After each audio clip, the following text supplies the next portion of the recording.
Declară deschisă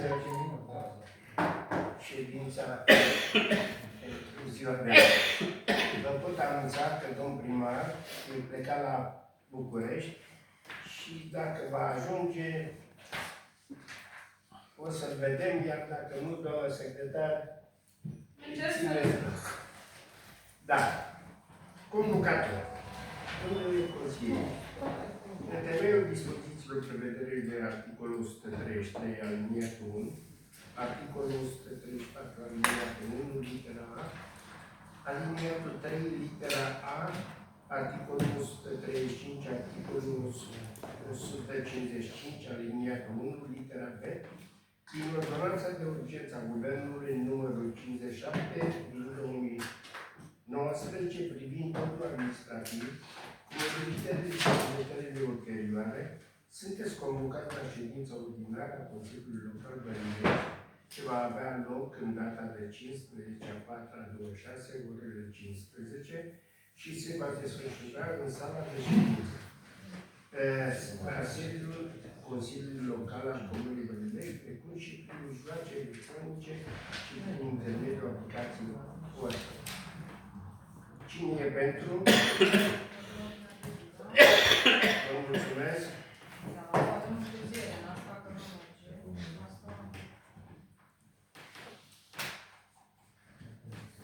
Domnul Toma este în online astăzi, îți face să vă dea știu. Văd că a fugit. O să ordinez de zi.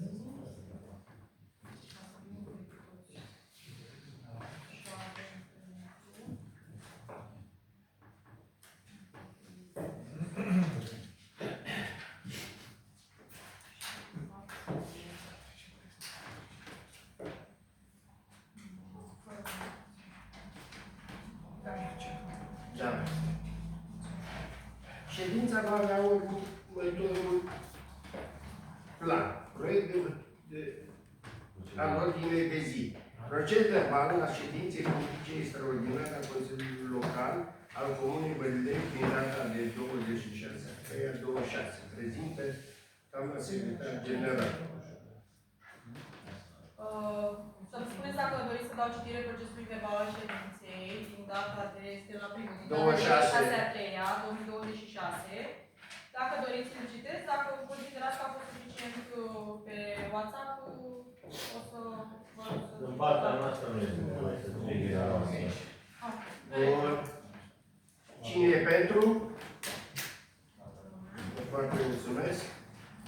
Trecem la al doilea punct, proces verbal al ședinței publice ordinare a Consiliului Local al Comunei Băilești din data de 31/3/26. Același secretar. Doriți să-l prezentăm sau doriți să mergem mai departe pentru că l-ați Nu, că l-am studiat. În regulă, mulțumesc. Cine e pentru? Vă mulțumesc. Trecem la proiectul numărul 3 de hotărâre inițiat de primarul Comunei Băilești privind alegerea ca președinte de ședință a domnului consilier local Mărgăritescu Mircea, începând cu luna mai 26, pe o perioadă de 3 luni, consecutiv mai 26, iulie 26. Doamna secretar, vă dăm... Imediat, ca să termin cu votul pentru procesul anterior. Pentru online, că domnul Toma este în online. Ok. Bun. Pentru această dată, fiind o ședință ordinară, am stabilit să facem alegerea președintelui de ședință pentru următoarele 3 luni, începând cu luna mai, iunie 2026. Atunci când a fost constituit Consiliul Local în 1/11/2024, mi-am extras-o și am stabilit o ordine a mandatelor președintelui de ședință. Însă, în acest moment, e un pic diferit, pentru faptul că ar fi venit rândul domnului Voican Ion, care știți bine că dânsul a demisionat și a venit în locul dânsului domnul Mărgăritescu Mircea. Și atunci inițiatorul a propus să fie înlocuit de către domnul Mărgăritescu Mircea în ordinea deja stabilită, pentru simplu fapt că li s-a părut mai ușor așa decât să decalăm absolut tot tabelul cu mandatele stabilite inițial. Și atunci este propus domnul Mărgăritescu Mircea pentru următorul mandat de 3 luni, începând cu luna mai. Dacă sunteți de acord și o să îl votăm, mergem așa, urmând să intre domnul Petrescu Ovidiu și apoi domnul Cârlănaru, că ne-am uitat de ședință. Dacă este negru pentru dumneavoastră, eu nu am foarte multe de adăugat, că este un proiect de hotărâre obișnuit pe care noi l-am mai susținut de-a lungul timp prin cadrul ședințelor. Da, vă mulțumim. Cine e pentru? Toată lumea. Toată lumea. Trecem la... Un pic mai rar ca să facem și pentru ăsta. Da. La celălalt un pic. Proiect de hotărâre inițiat de primarul Comunei Bălinești privind aprobarea numărului maxim de posturi ce pot fi încadrate la nivelul Comunei Bălinești, reorganizarea statului de funcții conform OUG din numărul 7/2026.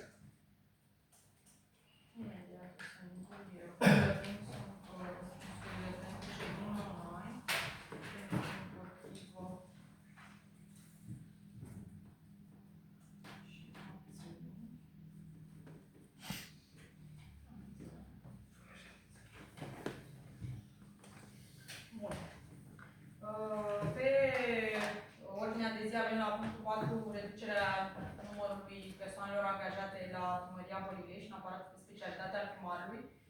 Ordonanța numărul 7, ordonanța de urgență a Guvernului 7 din 2026, ne aduce în fața unor situații poate mai puțin plăcute, cel puțin pentru partea de conducere a instituției, și ne obligă să facem anumite schimbări, anumite reduceri, în sensul că numărul maxim de posturi de 25, cât aveam ocupate, nu mai reduce cu 10% prin legea 296 pe 2023, va trebui redus încă o dată cu 30% numărul total de posturi prin ordonanța 7.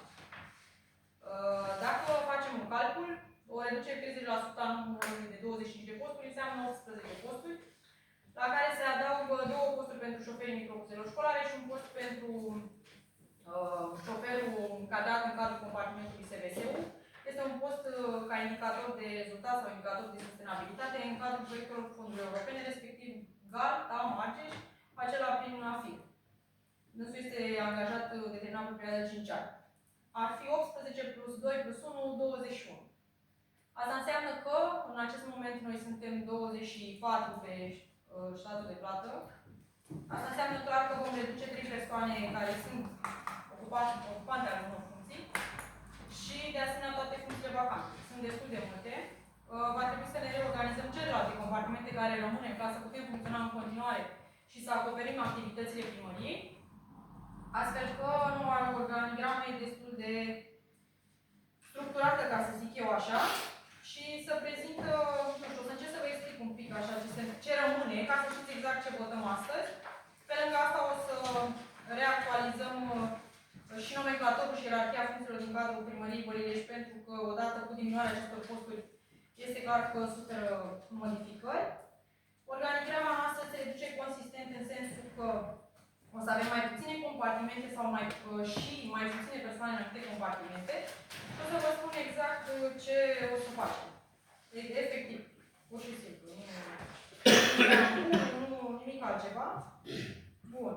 Trebuie să țineți cont de faptul că la numărul maxim de posturi, noi o să adăugăm numărul de posturi care este exceptat de la această categorie pentru următoarele domenii: învățământ, cultură, sănătate, asigurări și asistență socială, servicii publice de interes local, personalitate juridică, înființate și organizate în subordinea Consiliului Local prin hotărârile autorității deliberative. Bun.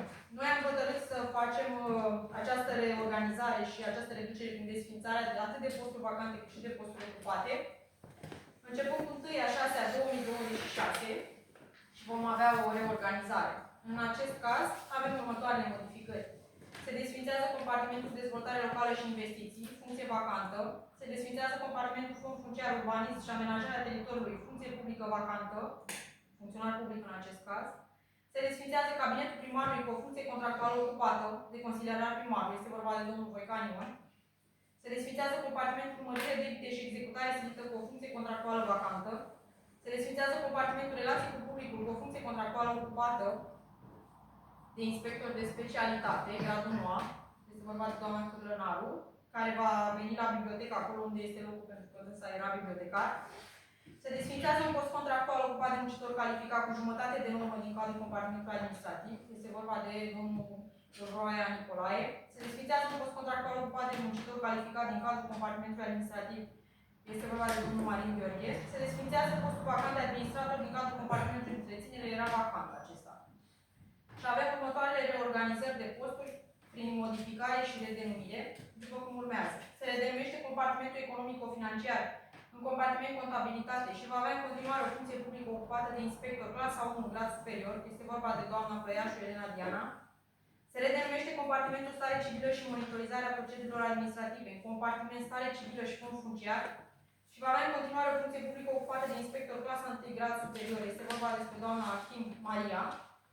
Se redenumește compartimentul juridic și resurse umane în compartiment juridic, resurse umane și amenajarea teritoriului și va avea în continuare o funcție publică ocupată de consilier juridic grad superior, este vorba de doamna Elinca Gabriela.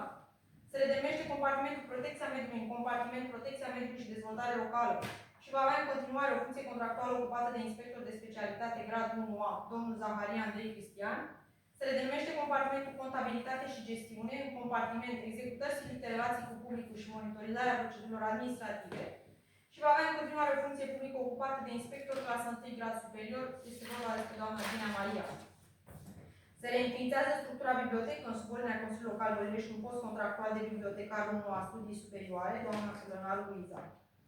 Se aprobă organigrama conform anexei 1, se aprobă statul de funcții cu încadrarea numărului de personal pentru aparatul de specialitate conform anexei numărul 2, se aprobă nomenclatorul și ierarhia funcțiilor din aparatul de specialitate al primarului Comunei Băilești conform anexei numărul 3, pentru respectarea drepturilor la carieră ale funcționarilor publice ale căror posturi sunt afectate de aprobarea noi organizări a aparatului de specialitate al primarului, se prevede un termen de minim 30 de zile de la data intrării în vigoare a prezentei hotărâri în vederea aplicării procedurilor legale prevăzute de urgență numărul 57/2019, numirea personalului pe noile funcții publice și încadrarea personalului în noile funcții contractuale se realizează prin dispoziția primarului Comunei Băilești cu respectarea termenelor și a procedurilor legale. Eliberarea personalului din funcții publice sau contractuale se va face cu respectarea prevederilor legii numărul 53/2003 privind codul muncii și a prevederilor codului administrativ în vigoare, prin dispoziția primarului Comunei Băilești, cu încadrarea în termenele legale, începând cu data intrării în vigoare a prezentei hotărâri și încetează aplicabilitatea orice altă hotărâre adoptată anterior cu privire la modificarea și aprobarea organigramei, statului de funcții și a regulamentului de organizare și funcționare pentru aparatul de specialitate al primarului Comunei Băilești. Vă reamintesc încă o dată faptul că hotărârea va intra în vigoare de la 1/6/2026.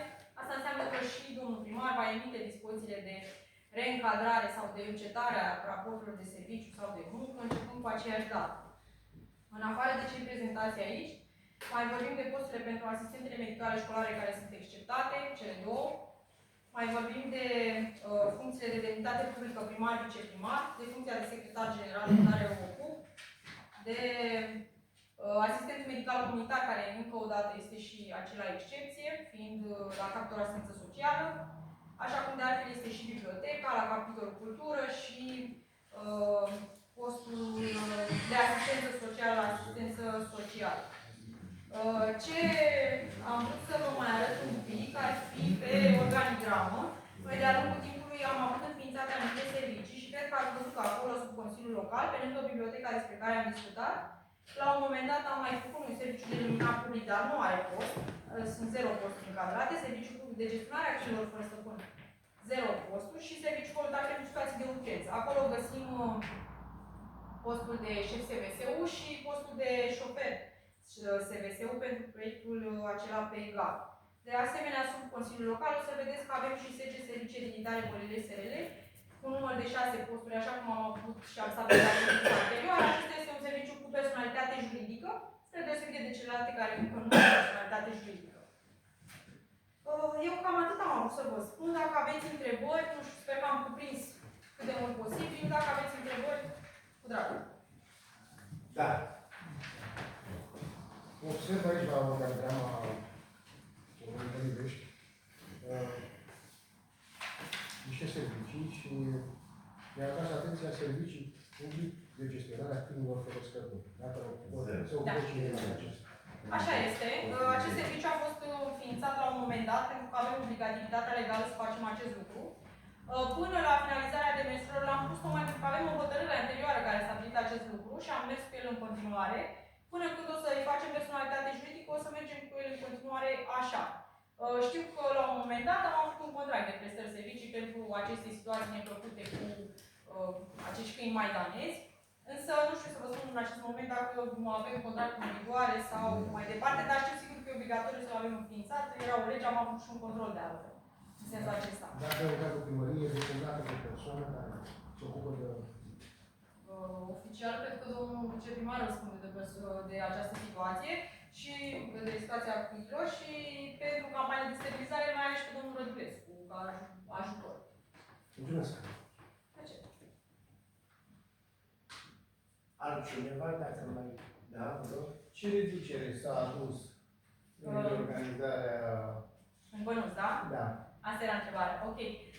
Noi, înainte să stabilim reducerea de personal, știți că am întâlnit un pic lucrurile, pentru că varianta alternativă era să reducem salariile până la sfârșitul anului, în ca de la 1 ianuarie să facem oricum reducerea de personal. Atunci am pus în balanță cele două variante.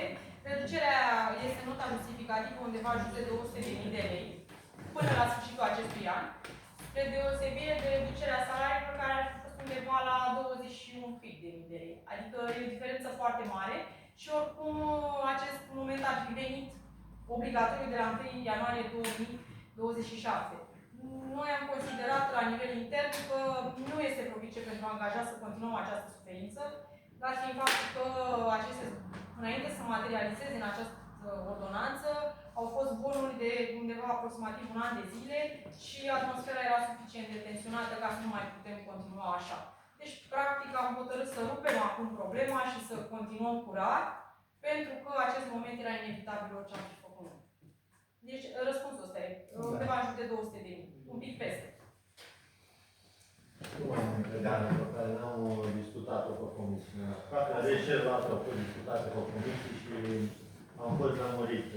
Unde va avea sediu biblioteca? Pentru bibliotecă noi am avut ceva gânduri, însă ea acum momentan este depozitată vis-a-vis într-o cameră care nu respectă condițiile, pur și simplu este depozitată.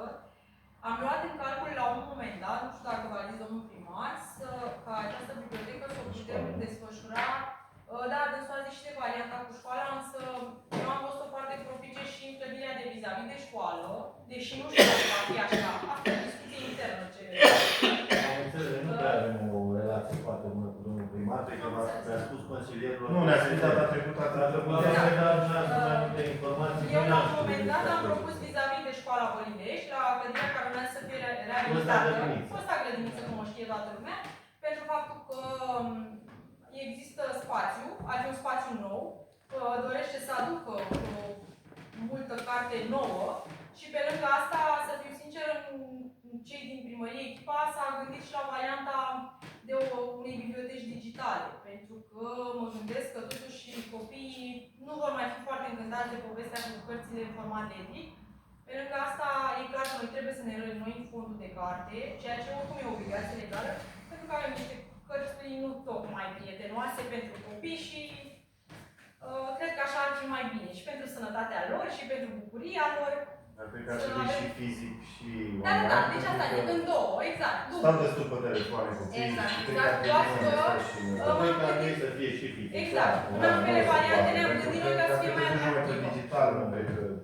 Da, nu, era o chestie de viitor. Da, bogățirea cărților. Materia ar fi bine să ținem cont, nu știu, și de ce un punct de vedere cadrelor didactice, școlii gimnaziale, în special profesorilor. Păi bănuiesc că ar trebui. Am discutat un pic la biblioteca județeană, dar o să ținem cont. Da, să ținem punct de vedere, școlii gimnaziale, niciun caz. și ar fi bine să punem și buget acolo. Avem ceva acolo. Școala de mare bibliotecar. Școala n-a profesor bibliotecar, este un profesor care este șaful respectiv, tot doamna Profesor de la mână, doamna Păreta, care face acest lucru voluntar. Dar există organigrama școlii Ca post de nu e bibliotecar. nu.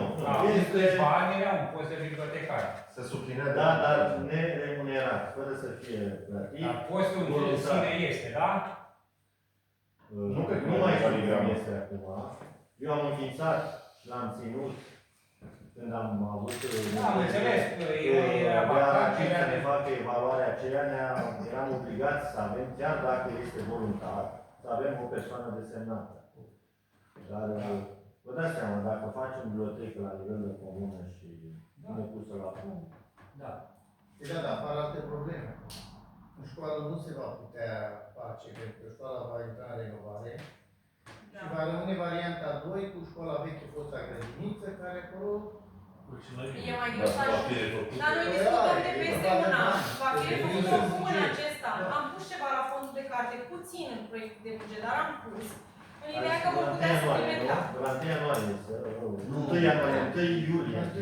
Da, da, deci nu, de la 1 iunie vom face organizarea, școala va începe cu siguranță, fosta grădiniță va începe cu siguranță pe modernizare, pe reabilitare. Ea nu va, probabil că va fi gata înaintea școlii mari, școlii gimnaziale, pentru care termen mai scurt. PNL-urile se termină anul ăsta, în vară deocamdată, 31 octombrie s-a prelungit ultima schimbare. Și atunci ar trebui să o terminăm până atunci. Într-adevăr, noi și dacă reușim să o dotăm, un an de zile copiii sunt un pic vitregiți, ca să zic așa, pentru că ei vor fi duși la alte școli și nu vor mai fi aici. Dar până la urmă, viziunea e pe termen lung. Și mie mi s-a părut propice acolo decât în o parte a căminului comunei noastre sau nu știu. Nu am înțeles.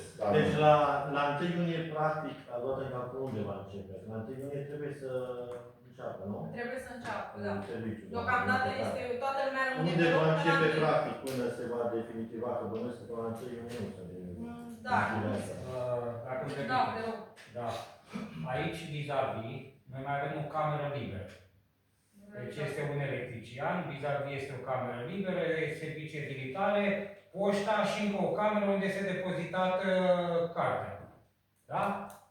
O să amenajăm, că camera este completă, decât să-i dăm o lavabilă, cu un birou cu tot, să facă inventarul de carte, să-și facă toate cele necesare, vis-a-vis e o cameră acolo. Și acolo o face... Deci provizorul va funcționa vis-a-vis de primărie, se va hotărâ, se va hotărâ clar unde... Exact. Dacă în cazul de va prinde și iarnă, există și soba acolo. Am înțeles, da.